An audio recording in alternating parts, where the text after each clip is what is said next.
Oke, shalom. Sekali lagi ya, shalom.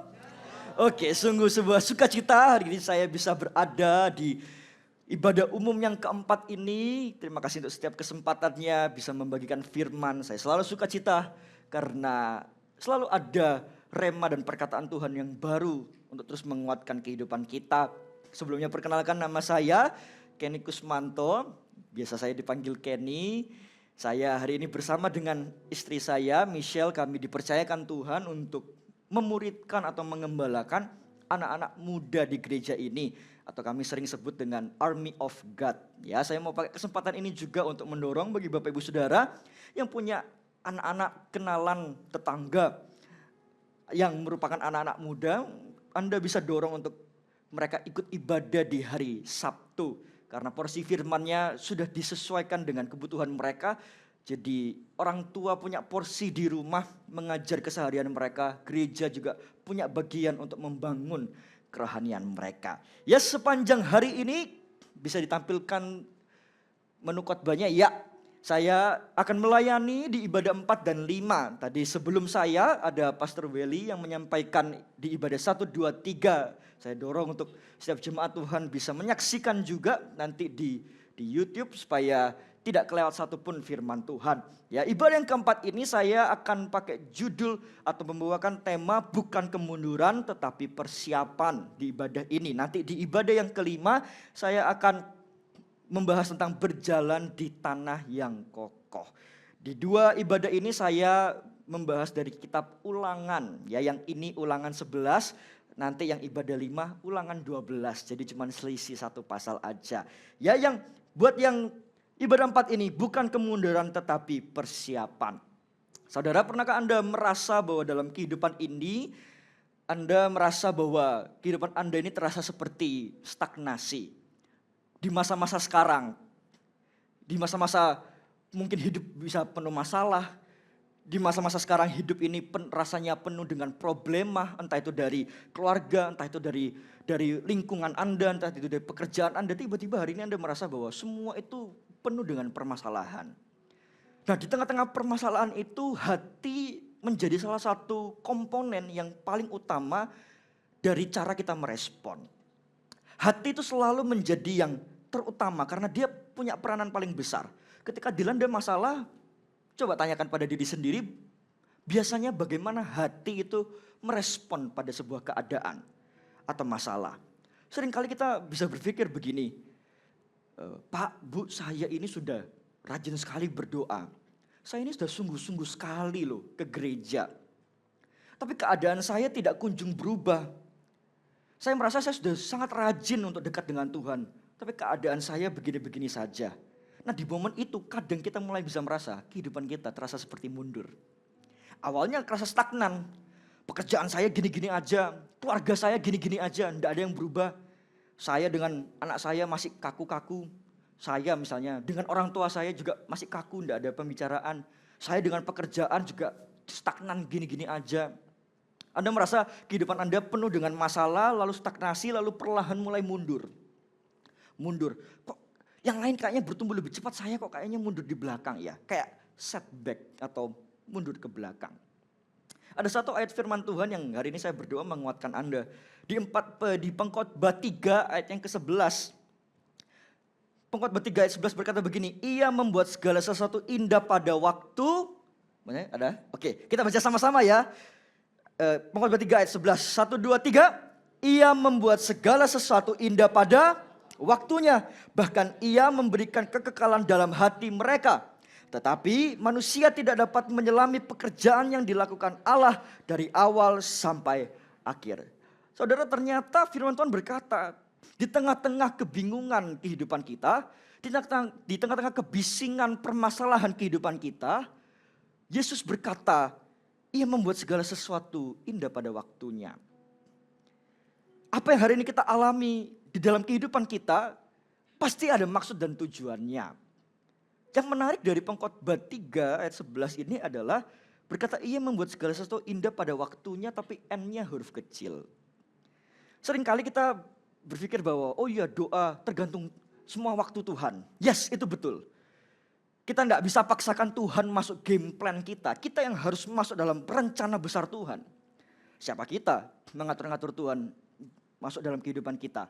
Tuhan, saya mau pekerjaan sukses gini, keluarga begini aja, begini aja. Siapa kita? Bukan kita yang menciptakan Tuhan kan? Tuhan yang menciptakan kita. Kita yang harus ikut rencana besar Tuhan.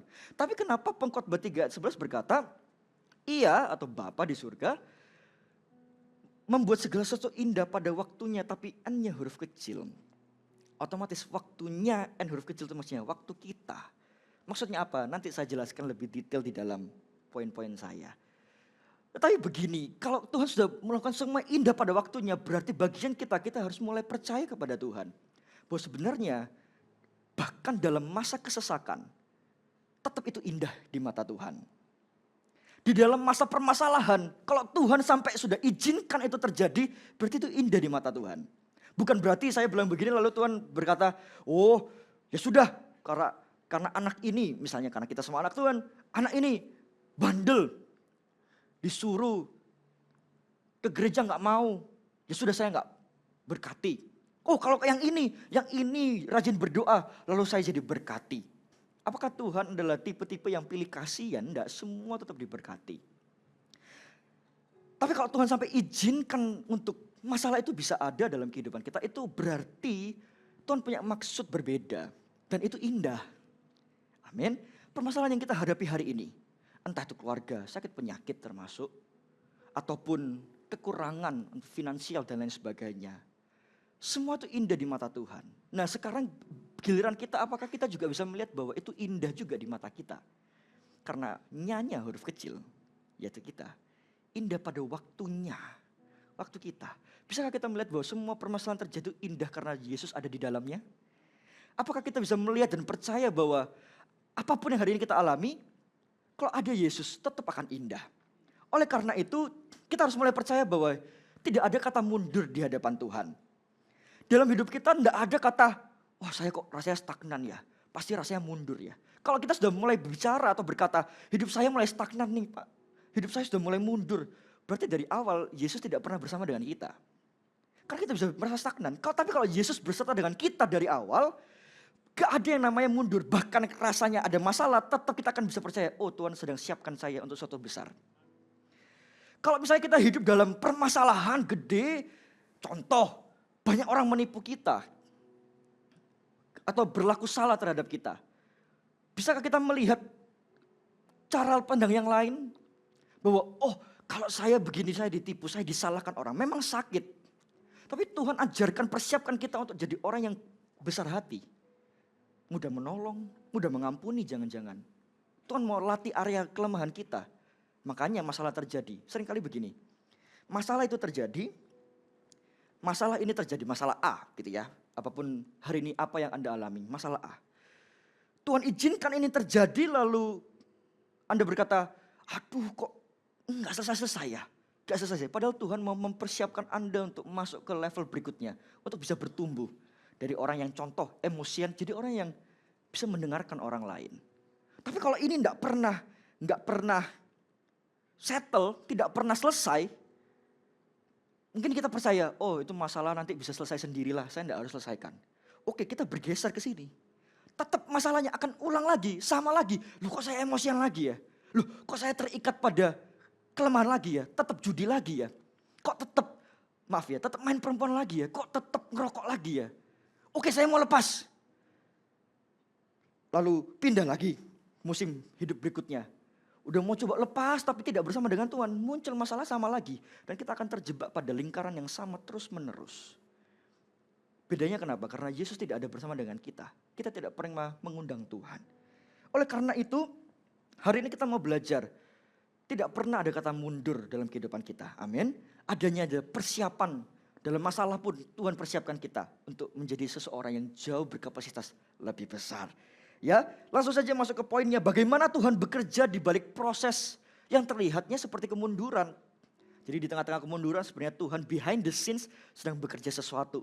Satu, Tuhan sedang mengubah terlebih dahulu cara pandang kita yang takut rugi menjadi percaya penuh. Coba kita buka di Ulangan 11 ayat 10 sampai yang ke-11.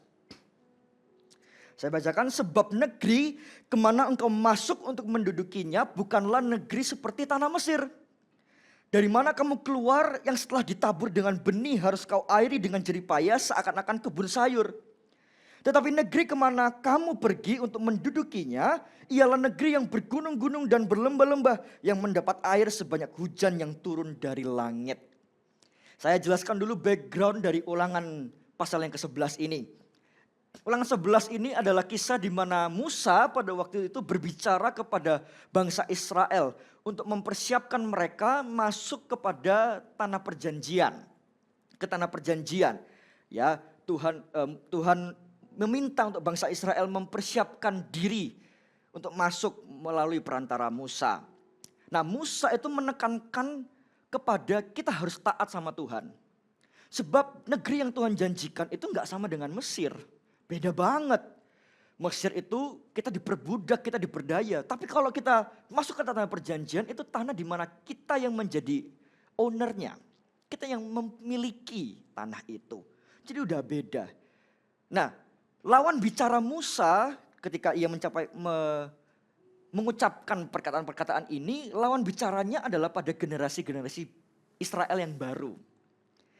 Jadi generasi yang lama, kita tahu ceritanya generasi-generasi yang membelot, generasi-generasi yang membangkang, yang melawan Tuhan. Pada Ulangan 11 ini rata-rata itu sudah meninggal, sudah tiada.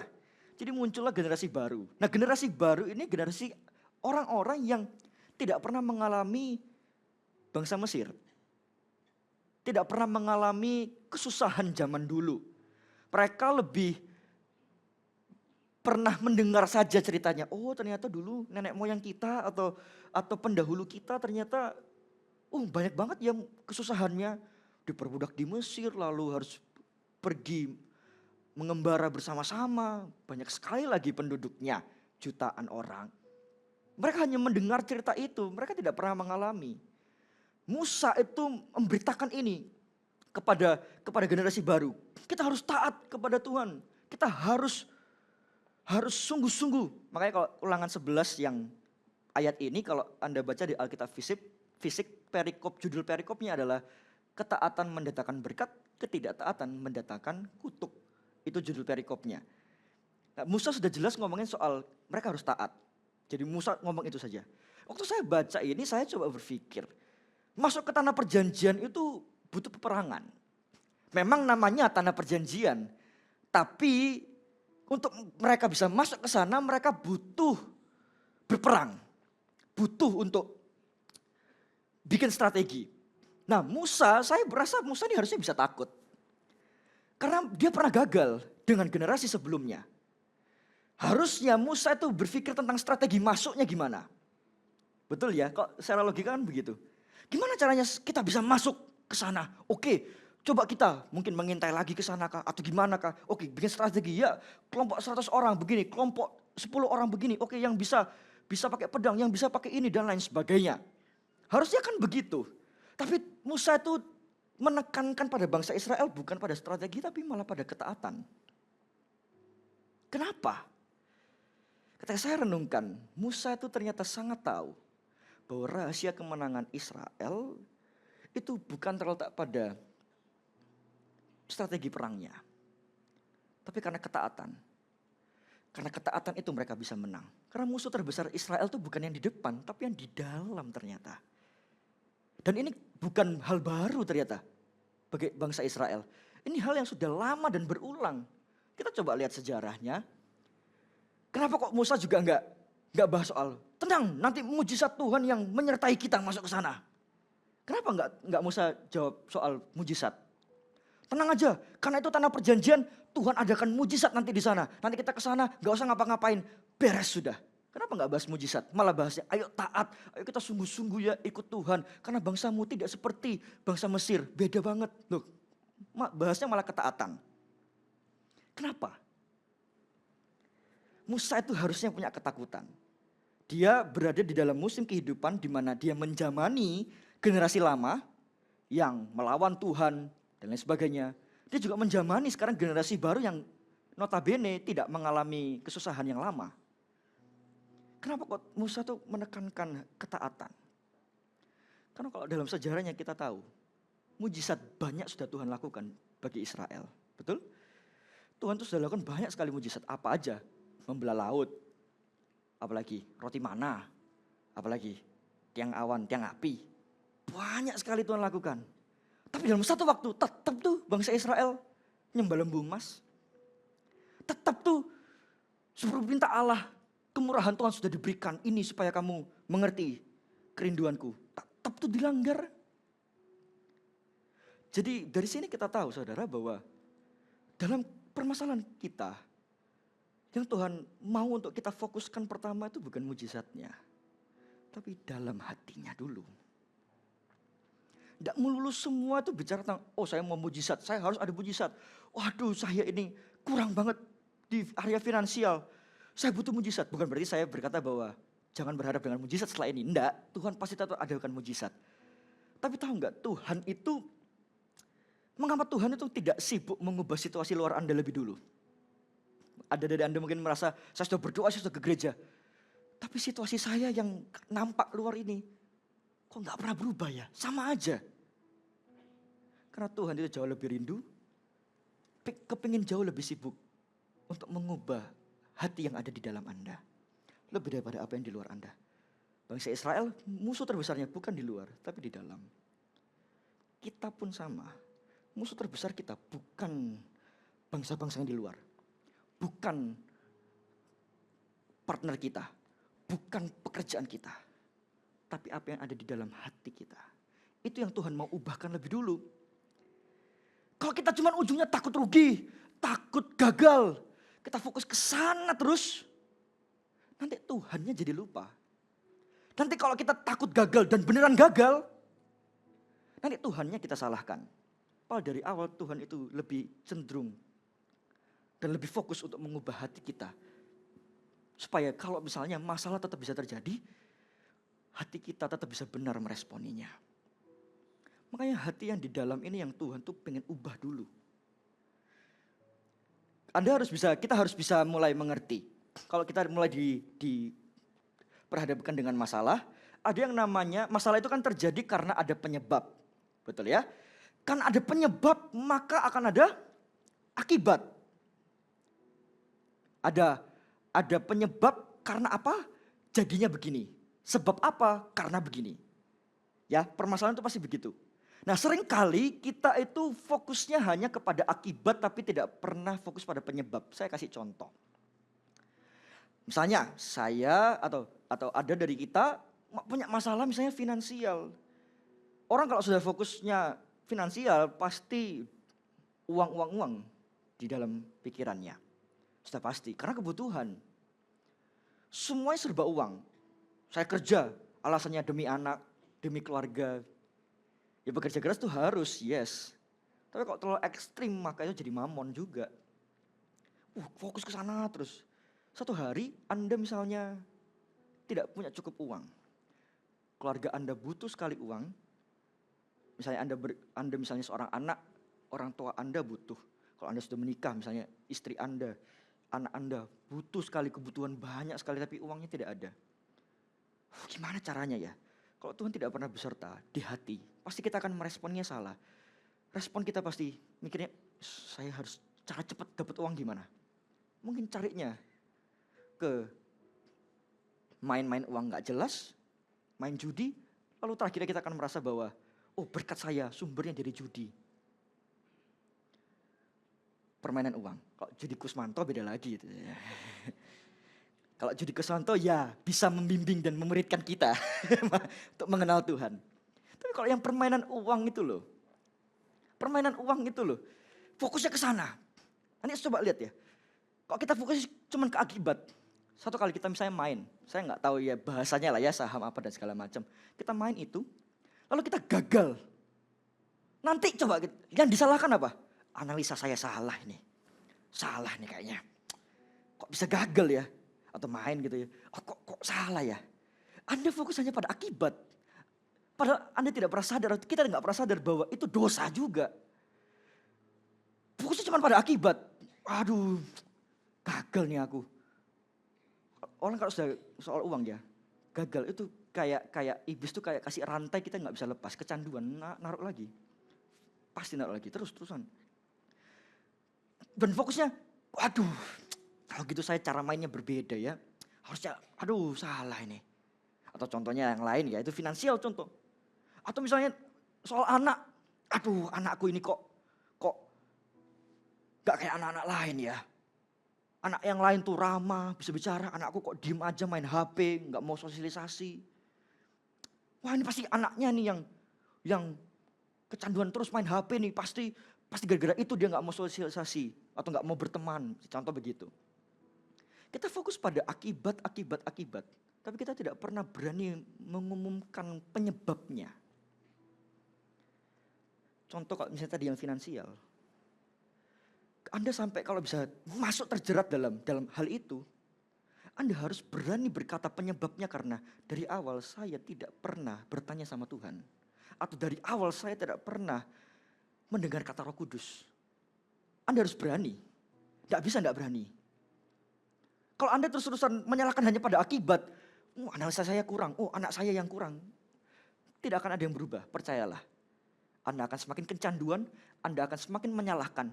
Masalah Anda tidak akan semakin selesai. Dan detik itu Anda akan merasa hidup Anda hancur, mundur, stagnan, tidak ada berkat. Padahal Tuhan tuh mau kita fokus pada penyebabnya dulu dan harus berani. Berani berkata bahwa iya memang saya ini gak dekat sama Tuhan. Saya ini memang jarang berdoa.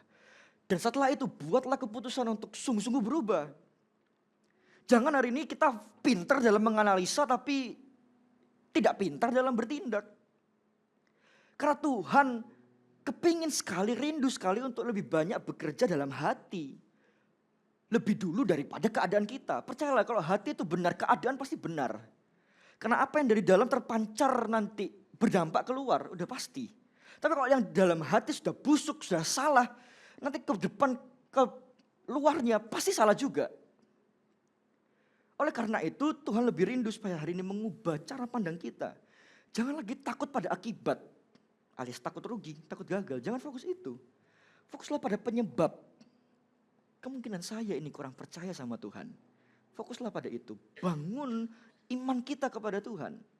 Saya percaya kalau kita justru lebih banyak bangun iman kita lebih banyak fokus kepada penyebabnya, kita betulkan penyebabnya daripada hanya fokus akibatnya. Penyebabnya yang kita betulkan. Nanti coba lihat, kita akan hidup dalam satu waktu di mana akibatnya yang harusnya jelek malah jadi berkat. Karena apa? Karena kita ubah penyebabnya dulu. Kita ubah triggernya. Anda harus tahu momen apa Anda jatuh. Atau ciri-ciri waktu di mana Anda akan jatuh. Harus tahu. Dan harus berani berkata, kalau kayak gini saya pasti jatuh. Maaf ya, saya kasih contoh. Kalau misalnya orang jatuh dalam pornografi, udah jelas jatuhnya itu kapan? Kalau dia di kamar sendiri, udah pasti itu fix. Kemungkinan besar kalau dia tidak takut akan Tuhan, pasti jatuh kalau di kamar sendiri. Nah, pas di momen seperti itu, Anda harus tahu bahwa ini saya sebentar lagi akan jatuh. Nah, kalau sudah tahu gitu, cepat bertindak. Kejar Tuhan, langsung. Kalau enggak, saudara, Anda akan terjebak pada masalah yang sama lagi. Anda akan ngeluh lagi, tidak akan pernah selesai. Bangsa Israel, kenapa kok mereka harus 40 tahun terjebak, tidak masuk-masuk? Karena generasi yang lama, cuma ngeluh aja, fokus pada akibatnya. Mananya kurang, masih lapar. Padahal 1 ton itu mereka sudah dapat sendiri. Tapi masih merasa kurang. Mereka tuh masih, kalau baca di Alkitab ya, sungguhan itu perkara yang sangat menjijikkan di Alkitab. Makanya Tuhan akhirnya membuat mereka berputar-putar. Bukan karena Tuhan jahat, tapi karena kesalahan mereka sendiri karena mengeluh. Mereka tidak ubah penyebabnya. Mereka hanya fokus pada akibat. Amin. Amin. Saya berdoa supaya Rema ini sungguh-sungguh bisa berbicara untuk kita. Kita fokus benarkan penyebabnya. Tahu apa triggernya.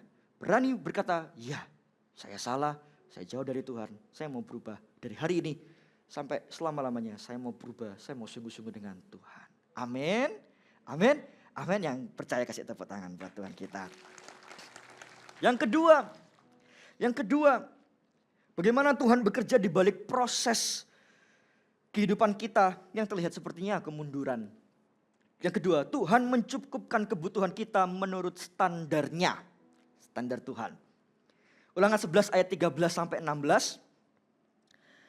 Jika kamu dengan sungguh-sungguh mendengarkan perintah yang kusampaikan kepadamu pada hari ini, sehingga kamu mengasihi Tuhan Allahmu dan beribadah kepadanya dengan segenap hatimu dan dengan segenap jiwamu, maka Ia akan memberikan hujan untuk tanahmu pada masanya, dengan N huruf kecil. Hujan awal dan hujan akhir, sehingga engkau dapat mengumpulkan gandummu, anggurmu dan minyakmu. Dan Dia akan memberi rumput di padangmu untuk hewanmu, sehingga engkau dapat makan dan menjadi kenyang. Lalu Tuhan melanjutkan, Musa selanjutnya melanjutkan berkata, nanti tenang aja, Tuhan, kalau kita taat sama Tuhan, nanti Tuhan yang pasti akan sertai. Kalau kita lakukan perintah-perintahnya, nanti Tuhan akan berkati tanahmu. Tuhan akan berkati ladangmu. Kita harus percaya dalam masa susah Tuhan itu tetap berkati. Amin. Saya nggak terlalu percaya kalau kita berkata, aduh kayaknya Tuhan lagi seret berkat deh. Tuhan lagi pelit berkat sama saya. Saya sudah berdoa, saya sudah ini, sudah itu. Tapi kok kayak keran itu macet ya, berkatnya tuh kayak nggak turun ya. Saya nggak pernah percaya dalam masa susah Tuhan nggak bisa berkati. Dalam masa susah justru Tuhan bisa berkati. Tapi ada hal yang harus kita ketahui. Tuhan itu punya standar kalau kasih berkat. Bukan indikator begini ya. Kalau kita baca kan kesannya Musa berkata, kalau kita lakukan begini, maka Tuhan akan kasih kita berkat. Hubungan kita dengan Tuhan tidak pernah transaksional. Hubungan kita selalu transformasional dengan Tuhan. Musa berkata, nanti kalau kita taat, nanti Tuhan akan berkati ladang kita dan lain sebagainya. Tapi yang menarik bagi saya adalah ayat 14 berkata, Ia akan memberikan hujan untuk tanahmu pada masanya. Masanya dengan N huruf kecil, bukan masanya, tapi masanya. Ia akan memberkati pada masanya. Maksudnya apa? Saya coba kasih konteks backgroundnya dulu. Maksudnya ini, kalau hujan di sini tuh sedang berbicara kepada pertanian atau orang-orang Israel yang mengerjakan ladang. Bagi pertanian ada dua musim yang sangat penting bagi mereka. Satu, hujan awal, musim hujan awal. Hujan awal adalah hujan yang turun di awal ya pasti ya. Hujan awal adalah turun waktu masa menanam. Waktu benih itu ditabur, biasanya hujan itu turun. Ya, tujuannya adalah supaya melembutkan tanah agar siap untuk ditanam. Lalu musim yang kedua adalah hujan akhir. Hujan ini turun pada masa panen atau menuai. Tujuannya adalah untuk membantu tanaman bisa menghasilkan buah yang baik. Kalau untuk bangsa Israel ya untuk bisa dimakan. Kalau zaman sekarang ya untuk bisa dijual, intinya begitu. Jadi bagi petani itu ada dua musim, hujan awal dan hujan akhir. Nah permasalahannya adalah begini.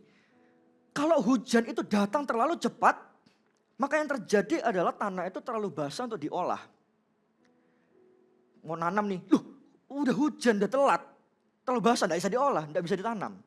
Atau misalnya akhirnya benih yang kita punya tidak bisa dimanfaatkan. Karena hujan datang terlalu cepat. Kebalikannya, kalau hujan itu datang terlalu lambat, yang terjadi apa? Yang terjadi adalah tanahnya menjadi cukup keras. Tidak bisa berbuah apa-apa. Tidak bisa menghasilkan apa-apa. Bahkan buahnya itu bisa ketunda. Hasilnya kalau hujan itu datang terlalu lambat. Salah satu indikator Tuhan dalam masa susah kita ya, dalam masa kemunduran kita atau persiapan kita.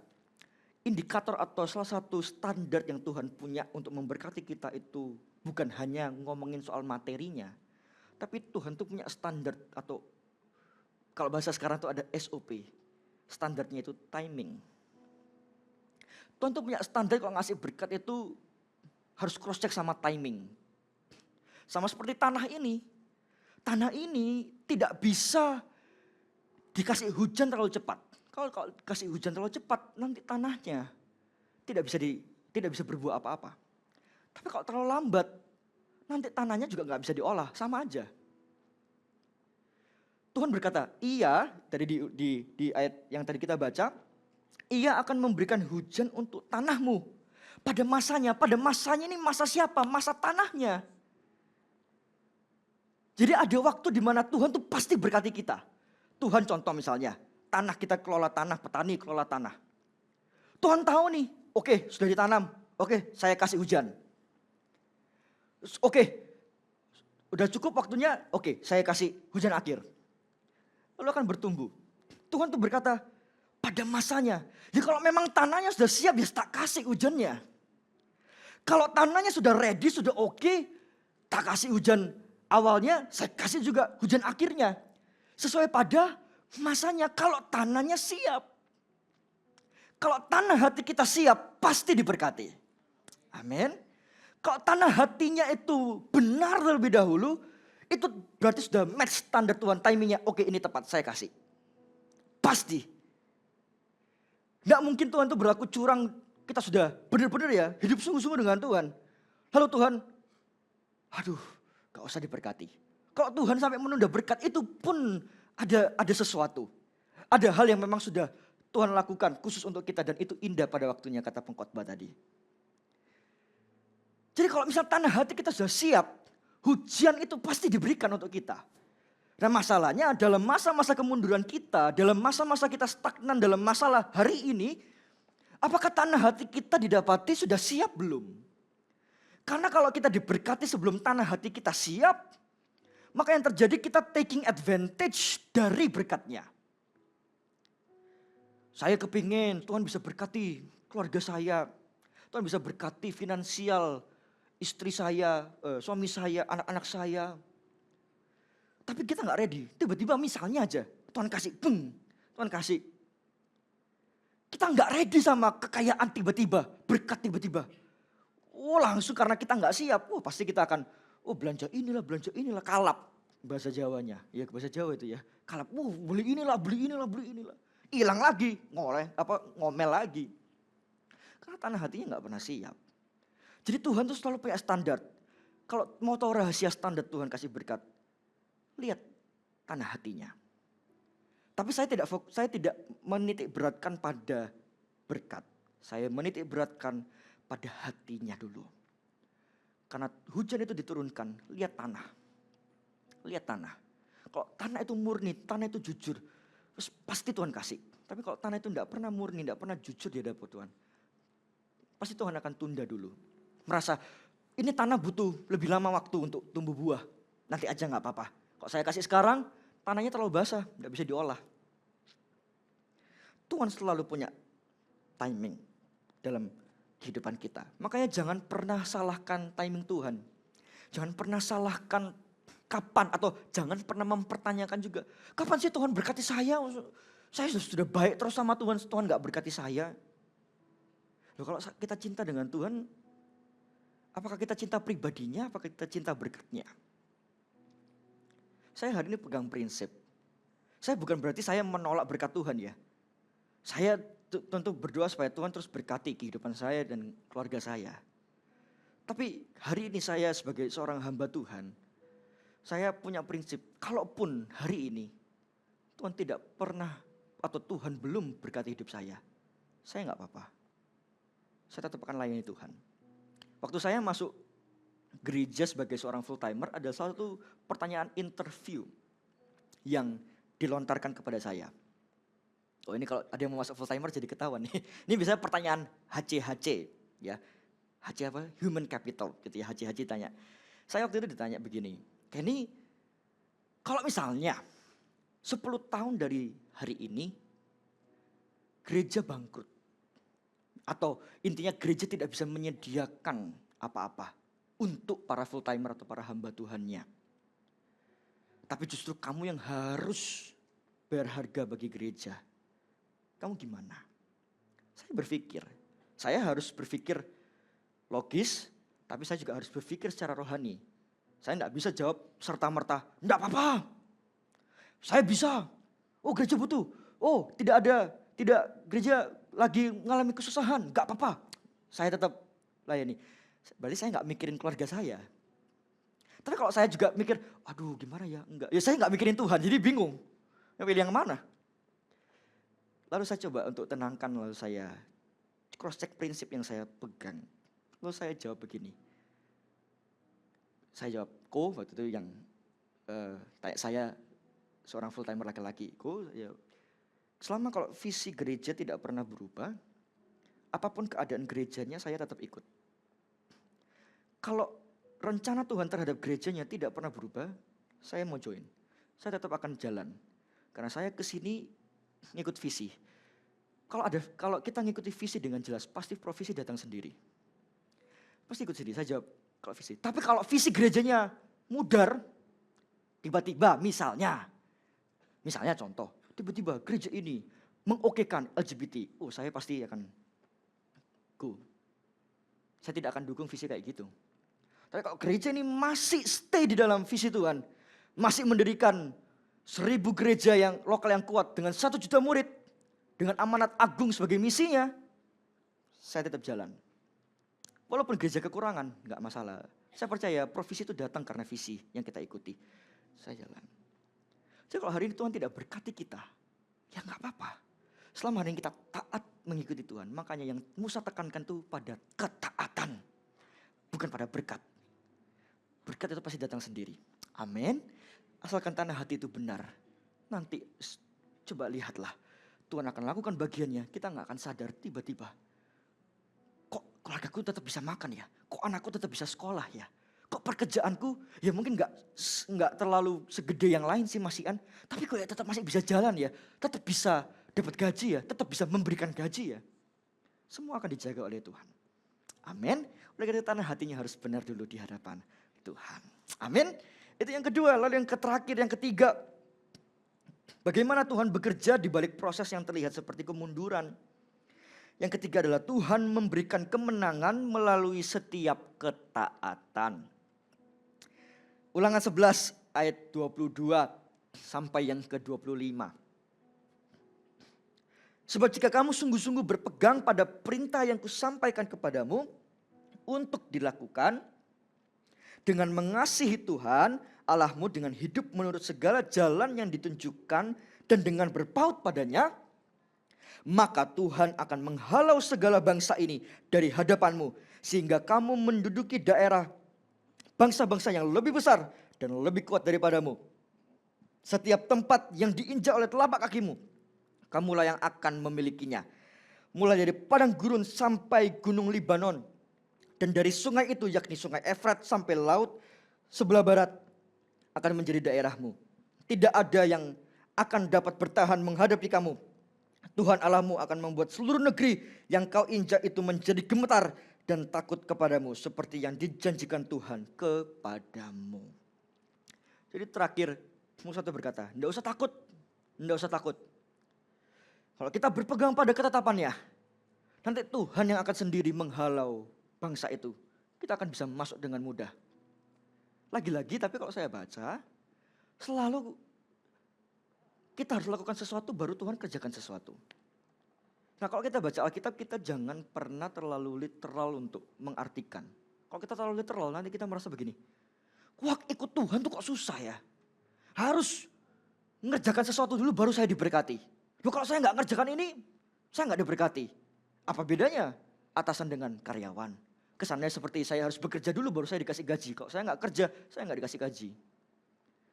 Apakah sebenarnya hubungan kita dengan Tuhan begitu? Apakah yang dimaksudkan di Ulangan 11 itu seperti itu? Apakah karena bangsa Israel itu berpegang dulu pada perintahnya, baru Tuhan akan menghalau? Tapi kalau bangsa Israel tidak memegang perintahnya, Tuhan tidak akan menghalau. Apakah seperti itu? Saya tadi bilang bahwa hubungan kita dengan Tuhan tidak pernah transaksional. Transaksional itu maksudnya, saya kasih kamu sesuatu, kamu kasih saya sesuatu. Tapi kalau kamu tidak kasih saya sesuatu, saya juga tidak akan kasih kamu apa-apa. Itu transaksional. Hubungan kita dengan Tuhan itu bukan seperti itu. Hubungan kita dengan Tuhan itu selalu transformasional, selalu ada yang berubah. Dekat Tuhan selalu ada yang berubah, kita yang berubah.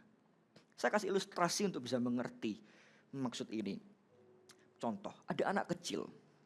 Anak kecil ya TKB atau kelas 1 SD misalnya. Bersama dengan ayahnya. Pengen nyebrang jalan. Oke, pencet lampu merah itu. Nah, di detik itu sudah jadi lampu merah. Ayahnya atau papanya bilang, "Nak, pegang tangan papa ya." Anaknya masa merespon begini, wah papa ini kok nyuruh-nyuruh aku sih? Hubungan kita transaksional ya, wah masa gitu tiba-tiba? Ini enggak juga. Gara-gara hanya papanya berkata, pegang tanganku ya, pegang tangan papa ya, kita seberang. Masa anak itu berdua, nggak mau ngapain. Masih kelas 1 SD misalnya. Mau ngapain? Oh, papa ini kok nyuruh-nyuruh aku terus sih. Bukankah kita juga kadang merasa begitu? Tapi kenapa kok ayahnya tuh suruh anaknya gandeng tangannya? Supaya waktu nyebrang itu, jalan itu jadi mudah, betul ya? Coba anaknya dilepas sendiri. Pasti kekacauan terjadi. Mobil nggak tahu terus harus rem mendadak, anaknya dimarah-marahin, ya kan? Protes-protes. Wah ada yang pimpin, orang viral di sosmed misalnya, ada anak keluyuran sendiri misalnya gitu. Wah viral. Itu kenapa ayahnya bilang, pegang tangan papa, ayo kita jalan sama-sama ke sana. Tapi seringkali waktu Tuhan berkata, ayo kamu pegang ketetapanku. Kita merasa, kenapa kita harus pegang ketetapan? Kenapa kok kita harus ngikut-ngikut? Kesannya kayak kalau kita ngikut baru kita dapat berkat. Padahal itu loh, itu saya merasa bahwa perintah atau apa yang Tuhan lakukan dengan berkat itu satu hal yang sudah pasti akan sama. Kalau kita nyebrang, anak itu nyebrang lalu anak itu berkata, iya, berkatnya apa? Dia akan dilindungi. Pasti sampai seberang jalan aman, fix pasti. Nah, kalau anak itu berontak, dan jalan sendiri, pasti kekacauan terjadi. Nah seringkali kita juga gitu. Ketetapan Tuhan tidak pernah kita pegang. Kita merasa, wah Tuhan ini apa bedanya sama atasan nyuruh-nyuruh saya. Salah. Ketika Tuhan berkata, peganglah ketetapanku. Itu Tuhan itu sedang berkata, nak, pegang tanganku. Ayo kita masuk sama-sama. Kalau kita pegang tangan Bapa kita, pasti perlindungan itu datang. Makanya Tuhan berkata, kalau kamu pegang ketetapanku, nanti aku yang halau musuhmu. Wah luar biasa. Kalau kamu yang percaya dulu sama aku, nanti lihat, kamu yang aman. Berkat itu gampang, tak kasih gampang. Asalkan kamu pegang dulu tanganku, kita jalan sama-sama. Kemenangan itu baru datang kalau kita taat sama Tuhan. Amin. Taat itu simple. Seringkali kita tuh yang terlalu banyak untuk beralasan. Makanya kadang kenapa kita dalam masa kemunduran kita selalu merasa bahwa Tuhan tidak adil. Padahal kita aja yang gak pernah meresponi Tuhan. Kita aja gak pernah berkata, ya Tuhan aku pegang tanganmu dan aku mau berjalan bersamamu. Kita aja mungkin yang gak pernah. Oleh karena itu saudara, Tuhan selalu menunggu first move kita. First move kita apa? Apakah kita mau pegang atau kita mau abaikan? Kalau kita abaikan, Tuhan juga gak bisa buat apa-apa. Karena Tuhan menghargai keputusan kita. Tapi kalau kita sungguh-sungguh berpegang padanya, coba lihat kemenangan pasti terjadi. Anda dilatih di masa-masa persiapan itu. Yang kita kira kemunduran, tapi Tuhan sedang persiapkan kita. Untuk kita menjadi taat extra mile. Kalau kita taat, kemenangan pasti terjadi. Amin. Amin. Saya tutup dengan satu kesaksian ini.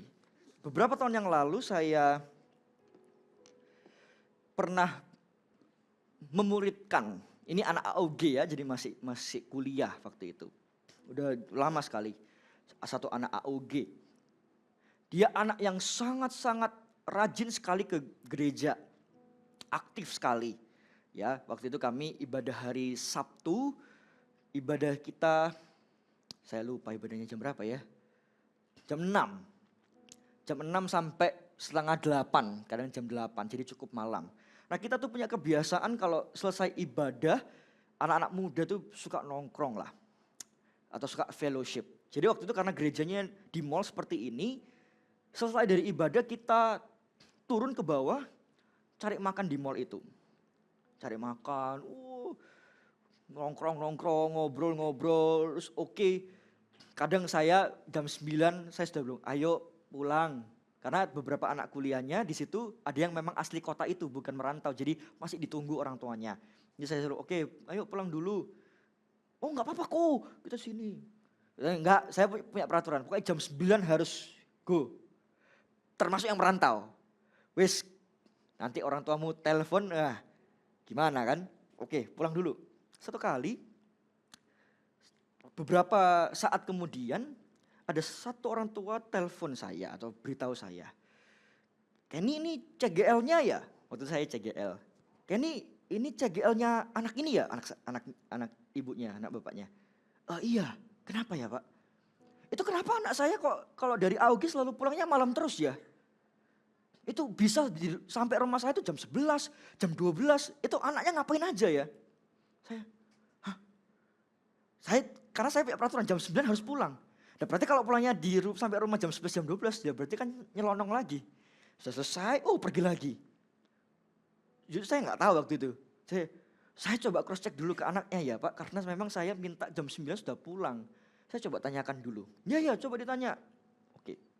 Lalu saya tanya anak itu, kamu benar kah pulang jam 11, jam 12?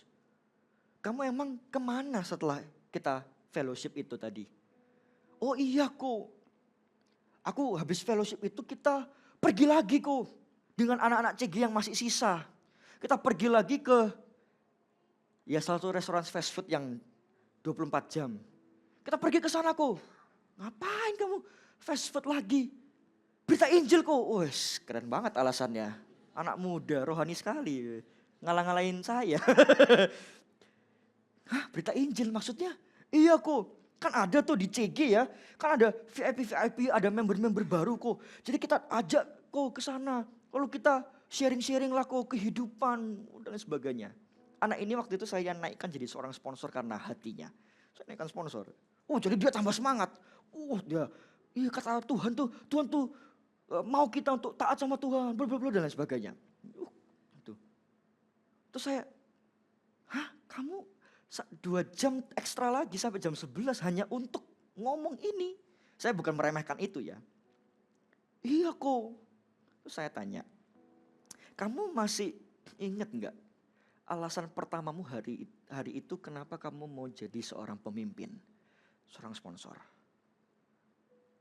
Memenangkan jiwa-jiwa kok. Yes, betul.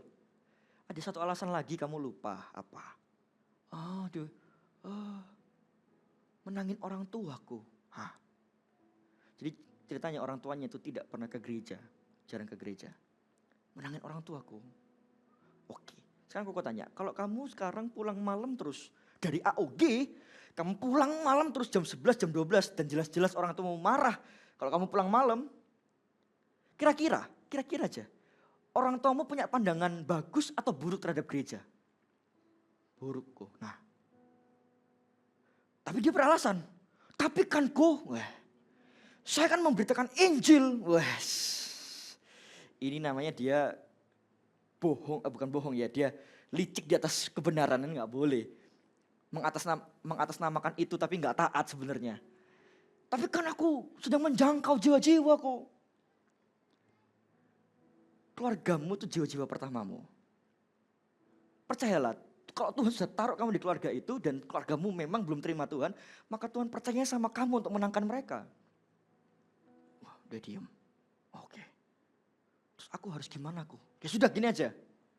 Mulai minggu depan, setiap pulang AOG, pulang. Udah.